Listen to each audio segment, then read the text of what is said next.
Nəşi şəhid olduqdan 8 ay sonra tapılan Əli Yusifov 1997-ci il avqustun 14-də Şərur rayonunun Oğuz kəndində anadan olub. O 2004-cü ildə Aşağı Daşarx kənd tam orta məktəbində 1-ci sinifə gedir. 2012-ci ildə Əli Yusifov təhsilini Heydər Əliyev adına hərbi liseydə davam etdirib.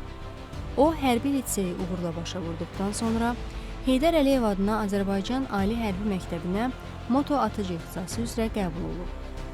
O, 2019-cu ildə Ali Hərbi Məktəbi bitirdikdən sonra Beyləqan rayonunda yerləşən en sayılı hərbi hissədə xidmətə başlayır.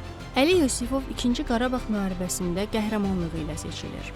O, Cəbrayılın, Füzulinin, Xocavəndin azad olunması uğrunda gedən şiddətli döyüşlərdə böyük şücaət göstərir. Leytenant Yusifov oktyabrın 3-də Füzulinin azadlığı uğrunda gedən şiddətli döyüşlərin birində qəhrəmancasına şəhid olur. Onun nəşi uzun müddət tapıla bilməyib. 2021-ci il aprelin 29-da nəşi tapılıb. Əli Yusifov böyük izdihamla Şərur rayonu Şəhidlər Xiyabanında dəfn olunub.